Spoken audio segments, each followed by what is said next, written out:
A tecnologia e inovação são praticamente pessoas que andam de mãos dadas, né? Se a gente fosse imaginar, seriam... E os dois de Araguari, né? Muito próximo. Cara, vivendo um mundo encostado. E eu vou te falar, mano, de verdade, agora só pra não saber. Vocês dois são os dois maiores nomes, eu falo midiáticos, que a nossa cidade fez, não são? Não sei, cara. Tem tanta gente de Araguari, né? Gente boa tem pra caramba. Eu falo nível, tipo assim, o Ronaldo é de Araguari, o Gustavo é de Araguari, todo mundo sabe. E o nome de vocês é realmente no cenário de negócios, negócio do business mesmo, de publicidade, da Rede Globo, pô, todo mundo conhece. Eu acho que assim, Araguari tem esse negócio que é especial, que a gente fica tentando descobrir, né, qual que é a razão. Tem, por exemplo, o podcast Três Irmãos, que bomba surreal, tava vendo, tem corte de vocês com 14 milhões de visualizações. Tem. Galera, se somar o cabo inteiro, né, a TV a cabo inteiro, qual é a audiência, é uma fração disso, né? O cabo é muito pequeno. Nada no cabo dá 14 milhões de audiência. Sério, cara? Sério, cara. Pouco assim? O cabo no Brasil hoje está com cerca de 14 milhões de assinantes.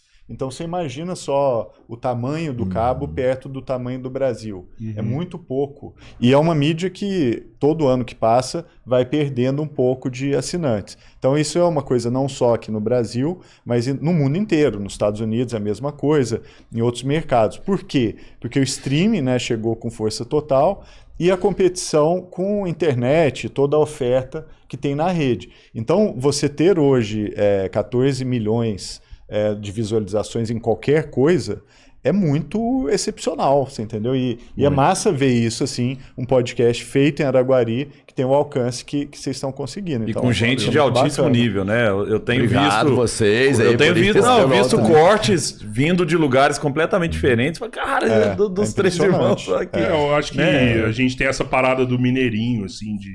conseguir conversar com todo mundo, né? Então, assim, às vezes a gente traz um cara aqui e o pessoal fala, pô, como que esse cara foi aí, né? Não, pô, a gente conseguiu trazer o cara, né? Trocando ideia. E foi bom, né? A galera, no resultado, a galera gosta bastante. E é impressionante, Ronaldo, a abrangência do podcast, né? Como o podcast tem crescido, como as pessoas têm preferido ouvir podcast, por exemplo, na academia, no carro, né?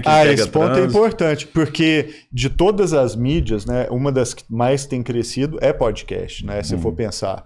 E o Brasil consome muito podcast. E o mercado americano, que eu acho que é a referência para todo mundo, né, o maior mercado do mundo, hoje o podcast é a joia da coroa, né? Você tem uma pessoa como o Joe Rogan, que é dominante, né? A audiência que esse cara tem nos Estados Unidos é muito maior hoje do que várias redes de televisão, né? Então, é absurdo. Mas ele não é o único, né? Tem um monte de podcast nos Estados Unidos que tem uma massa crítica de audiência. E, cara, é uma coisa que as pessoas consomem quando estão na academia, estão dirigindo no carro, é aquele momento ali que você está se deslocando de um lugar para outro, sem falar que também ele tem potencial de vídeo, de ocupar todas as plataformas. Então, eu acho que, assim, a gente está vivendo no momento do podcast. Você acha que está no começo ainda? Porque muita gente fala, já saturou, está acabando, está enfraquecendo. São duas coisas diferentes, né? Uma é a audiência de podcast e a outra coisa é ganhar dinheiro com podcast. Ganhar dinheiro com podcast não é uma coisa fácil, como eu imagino que vocês saibam, né? Então, assim, viver de um podcast é para pouca gente, você entendeu? Agora, ter alcance com um podcast, ter relevância e, obviamente, muita gente que faz podcast, a pessoa vive de outra coisa, né? Então, a pessoa dá curso, faz consultoria, ela tem, às vezes, um braço publicitário. Então, ela não vive diretamente do podcast. Ela gera negócios para ela a partir do podcast. Agora, viver diretamente do podcast, ter apoiador, isso não é fácil, tá? Para poucos. Mas não é fácil para nenhuma mídia, né? É cada vez mais complicado. Mas, assim, mesmo sendo difícil, você tem um número muito maior, por exemplo, de pessoas que vivem de podcast do que de pessoas que vivem, por exemplo, de literatura. Você entendeu? É muito mais difícil você ganhar dinheiro com livro do que você ganhar dinheiro com podcast. Então são duas coisas diferentes, mas como mídia, né, como a importância de mídia hoje, eu acho que o podcast está totalmente central. Tá? Eu estava tentando achar um dado aqui do Joe Rogan, né, que ele tem mais audiência que teve mais agora na eleição do Trump do que todas as outras emissoras juntas nos Estados Unidos. Eu acho audiência de um podcast. Eu acho que cada coisa que ele publica é assim 12, 13 milhões de audiência. É isso mesmo. O que para o mercado americano é muita coisa, né? O mercado americano é muito mais pulverizado do que a gente aqui. Então, por exemplo, um episódio final da série Game of Thrones, a audiência é 6 milhões, você entendeu? Então, o Joe Rogan ter 12 milhões é muita coisa. Para o mercado americano, isso é uma loucura. E com a retenção altíssima também, né? Não, e o negócio dura 2 horas, 3 horas. 3 horas. Tem gente que escuta as 3 horas. Você acha que outro Joe Rogan pode aparecer aí? Pode, sim. Não, tem vários, né? Aquele Alex Huberman, né, que fala de saúde.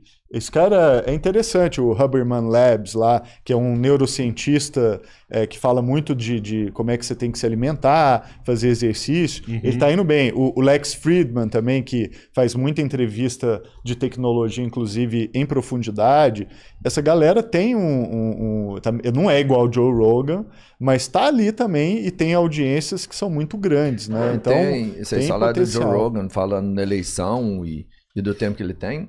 Uma coisa que é um estudo que eu vi, o podcast hoje, ele é a fonte de informação mais confiável. Na minha época, sei lá, você precisava de uma informação, você esperava o Jornal Nacional, o William Bonner te falava assim, poxa, aconteceu mesmo. Hoje a galera quer uma informação sobre qualquer assunto, pode ser empreendedorismo ou tecnologia, eles vão pegar um podcast, que você vai ter uma informação muito mais completa, com uma referência no assunto, e você pode escolher quem você quer. Exato. Então, a fonte de informação mais confiável hoje é o podcast.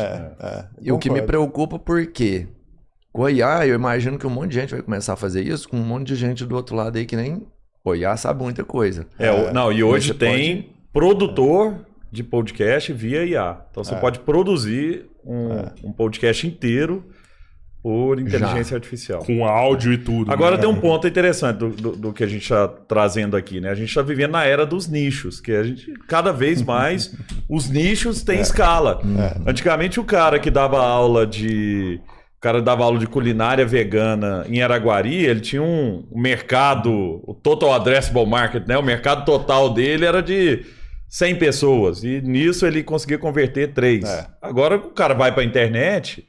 ele passa a ter uma escala completamente diferente. E aí vem uma das coisas que a gente estava conversando aqui nos bastidores, que é uma nova geração de pessoas que estão pegando o conteúdo, por exemplo, pega o conteúdo aqui do Três Irmãos, corta e joga na rede e monetiza isso. E o que começa a acontecer agora o cara começa a monetizar esse conteúdo em outro país. Então ele pode pegar esse conteúdo aqui, por IA, dublar esse conteúdo, levar esse conteúdo para os Estados Unidos, para o Irã, né? Você estava contando de uma história interessante. Indonésia, né? Você vai para uns lugares Filipinas. Que antes o conteúdo não chegava por essa barreira da língua, né? Agora a barreira da língua passa a não existir mais. Inclusive, a tecnologia nova de dublagem, ela dubla o lábio, né? Você não tem mais aqui a dublagem... De filme da década de 80 que a gente tinha, né? Não, e o lábio fica exatamente igual, né? A pessoa, ela fala a palavra e a boca mexe do jeito que a palavra está sendo falada. E a voz também, né? E a voz também. Isso é revolucionário, né? Eu acho que a gente está muito no começo disso. Por exemplo, pegar o podcast Três Irmãos e traduzir para o iraniano, para o inglês... pro filipino, pro árabe, você entendeu? Eu acho que isso vai gerar uma circulação muito maior do que a gente imagina de conteúdo. Você acha que isso daí é a imortalização do ser humano? Cara, eu acho que talvez seja o contrário, porque é tanta informação que a gente não consegue mais absorver nada, né? E eu acho que tem uma outra coisa que para você ser imortal, as pessoas precisam lembrar de você, certo? E eu acho que a gente está vivendo num mundo hoje em que as pessoas não têm memória mais. Inclusive, eu me preocupo como é que vai fazer para preservar a memória dos tempos que a gente está vivendo hoje. Porque é tanta coisa, é tanta informação que alguém que queira saber como que era o mundo em 2024, daqui a 10, 20 anos, vai ter uma dificuldade absurda de entender isso. Se localizar, você fala assim? Porque tudo desaparece, né? É só pegar os episódios do Três Irmãos, né? Você quer pegar um episódio lá de 2 anos atrás, pode não ser fácil, você entendeu? Exato. Uma coisa que você postou no seu Instagram 6 meses atrás, pode já não estar mais acessível. As coisas que você postava no Facebook 10 anos atrás, vai tentar buscar para você ver se você consegue. Mas aí não consegue, igual fazer uma busca numa biblioteca, uma busca com muito mais volume, né? Isso, né? Acho muito mais difícil, porque a biblioteca existe para organizar, para tornar tudo buscável, né? Então, toda biblioteca tem um índice. Você vai lá, tem o catálogo da biblioteca, eu quero o livro tal, tem até um sisteminha, você sabe exatamente em que prateleira que está cada livro. Essa coisa da rede hoje, o conteúdo é muito efêmero, né? Sem falar que muita coisa é postada na forma de stories, que desaparece dali a 24 horas. Muita gente hoje manda mensagem no WhatsApp que também desaparece em 24 horas. As pessoas, elas muitas vezes morrem e ninguém sabe a senha delas, então a página delas fica à deriva, entendeu? Ninguém vai preservar aquilo. E as redes sociais, elas têm vida e morte. É só lembrar do Orkut. Cara, o Orkut para o Brasil foi extremamente importante, né? Ele documentou de 2004 a 2010, um momento muito importante da história do Brasil, né? As comunidades do Orkut, aquilo era uma explosão de coisas. Cara, o Orkut morreu e não tem vestígio nenhum. Se você buscar a comunidade do Orkut hoje, onde é que você vai achar aquilo? Tinha a comunidade Harryguere, tinha a comunidade de tudo quanto é coisa, né? Tudo foi perdido, né? Perdido, desapareceu. Não só Orkut, né? GeoCities, não sei quem vai lembrar do GeoCities, MySpace. Então, cadê a memória dessas coisas, cara? Não tem. Essas coisas, elas desaparecem e elas não deixam nenhum vestígio. Tanto é que se você quiser deixar alguma coisa para a posteridade, escreve em livro, tá? Escreve em papel. Faça simples, né? Faz um livro ali. E é só pensar. Lembra daquelas câmeras digitais lá do início dos anos 2000? Procura suas fotos para ver se você acha, você entendeu? Eu lembro claramente de ir em show em 2004, 2005, quando eu não tinha foto por celular. Pô, eu tirei várias fotos da minha vida naquelas câmeras, era guardado em cartãozinho de memória. Eu não tenho a menor ideia de onde está isso, você entendeu? E isso não é um problema só pessoal meu, isso é um problema de todo mundo. Se você for procurar a sua memória de anos atrás, é muito possível que você não consiga nem encontrar onde ela está. Ronaldo, e tem um outro ponto que eu tô... E é super interessante o que você está trazendo, e tem um ponto que é legal também da gente pensar sobre o nosso cérebro, como ele vai se adaptando a esse novo mundo, né? Assim, a gente está vivendo um mundo onde você tem tanta informação, às vezes você ficar com o Twitter aberto durante o dia no trabalho, você lê 250 notícias tranquilamente, só que você lê sem profundidade nenhuma. Trechos. Então o que começa a acontecer agora? As pessoas não se aprofundam em nada, você só lê headline, só lê o título, não, já entendi o que está acontecendo. E o nosso cérebro começa a se acostumar, se adaptar com essa realidade muito... É tanto conteúdo que o cérebro fala, lê um pouquinho e pronto, já entendi. E a gente passa a não entender nada.